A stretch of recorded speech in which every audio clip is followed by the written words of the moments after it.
Hi there, friends. I'm Vasco. I'm part of the team behind the first global Scrum Master Summit. If you're a Scrum Master, the Scrum Master Summit is a place to learn, to share, and to meet new friends. We will have lots of live sessions where you can meet and network with other Scrum Masters from all over the globe. So make sure you check it at bit.ly/SM Summit and the numeral 21. That's bit.ly/SMSUMMIT21.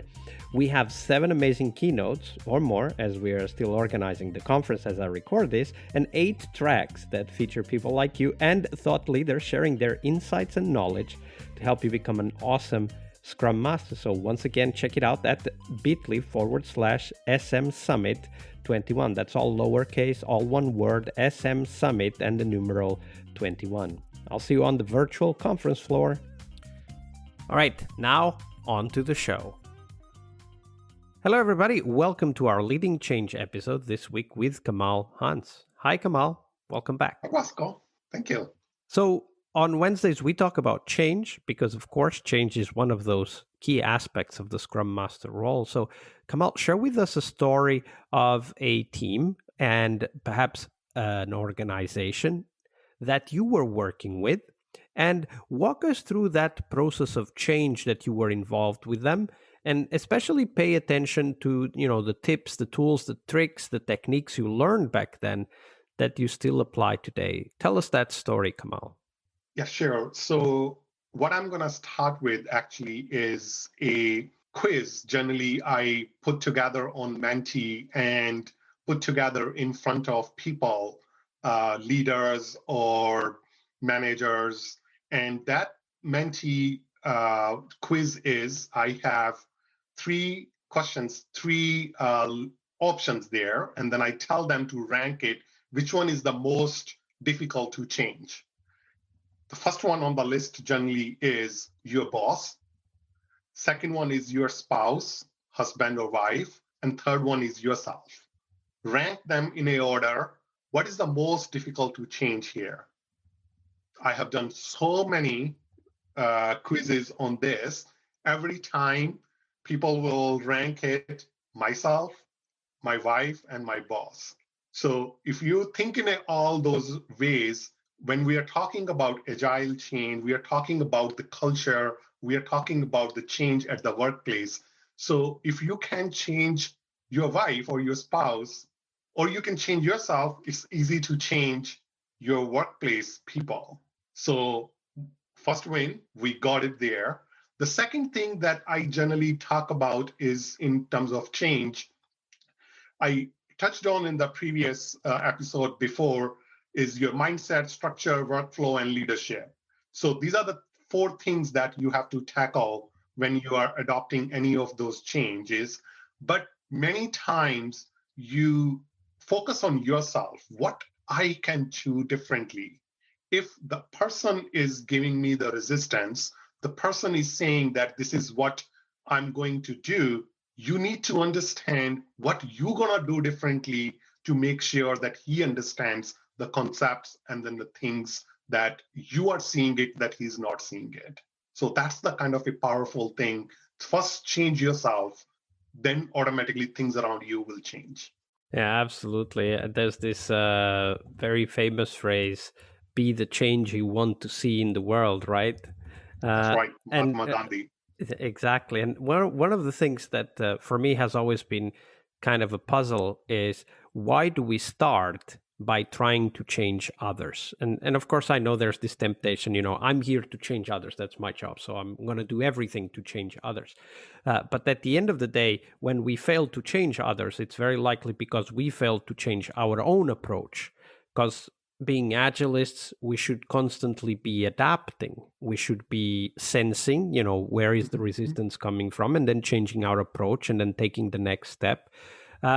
And one of the things I wanted to ask you is, okay, so let's say maybe I accept I need to change myself. All right, great. So how do you do it, Kamal? How do you go through the process? What are the things that work for you? Let's say you're in a new organization. You're trying things you've tried before, but they're not working. So how do you reflect? How do you learn? How do you change yourself in order to adapt yourself to that new reality? So in terms of this change model, yes, of course, there are many quotas model, or you create the teams, or many of those models are there, but I will simplify it many times that if you want to change it, it's the 3-step process. The first one is learning, doing, and being. So just 3 things. You learn about it. What do you want to be? Like, say, for example, I aspire to be a leader who is a human, who is want to be kind, and who want to help people. That's my passion. So I want to learn it. How can I be? How can I change myself so that I go to the teams without my own purpose? So you learn it. Now you start doing it. Self-awareness is the case there, like, that I am aware that I am maybe attention seeker. Maybe I am looking for fame. So this is my self-awareness at that time. I started doing it, but I'm trying to hide it, that what I'm trying to do. I'm aware of it. And then you go to this last session, the thing there, which is being there. So slowly you will move from the learning to being. So learning, doing, and being. This is the process that I generally suggest and follow for any kind of change. So one of the things, of course, developing self-awareness is not an easy thing to do. A lot of the times we're just reacting to what comes at us, out of our own experience. Maybe we've done many of these things before. Maybe we've worked with many teams and we kind of feel we know what needs to be done, and we just react intuitively maybe. So it's not that easy to develop that self-awareness, also because, you're in a hurry, you don't have time to think and reflect. So how do you do it, Kamal? How do you create the space in your own work life as Scrum Master and Agile Coach to develop that self-awareness? I think 2 things are most important here. The first one is meditation. So you go to any of those meetings, you meditate for 5 minutes, 10 minutes, and then daily meditation, just kind of transcend yourself for interperspective of thinking. So that is the number 1. And number 2 is, I think, ask for feedback, kind of a harsh feedbacks, and then looking for feedbacks from the cues that people are really asking for help. People are really believing in you. People are really saying that, hey, come on, I need to figure it out, what's wrong happening in this particular model or particular area of the organization where they need to change some structure or some dysfunctions are there. So that's the key thing to do the self-awareness. So for those of us that maybe want to, study a little bit more about this, developing self-awareness, do you have a resource like a blog post, a podcast, a book that you could point us to? Actually, I just did the 21 days of meditation with Audree. She's a coach. Maybe I can send you the link in our email so that you can add it. But Audree Sahota and Michael Sahota, they are the pretty good coaches in Toronto, and they have a free 21 days of meditation that you can do it with them. It's amazing. It's 21 days of leadership, 21 minutes of meditation for 21 days. Absolutely. That's a great resource. So send me the link. I'll add it to the show notes so that every one of us can benefit from that. That's great. Definitely. Thank you very much for sharing that story with us, Kamal. Thank you.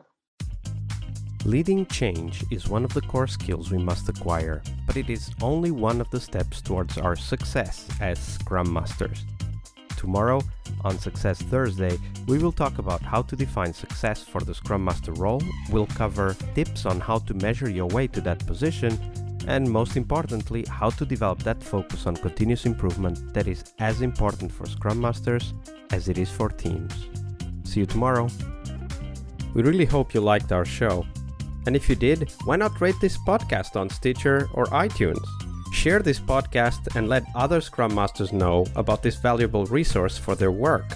Remember that sharing is caring.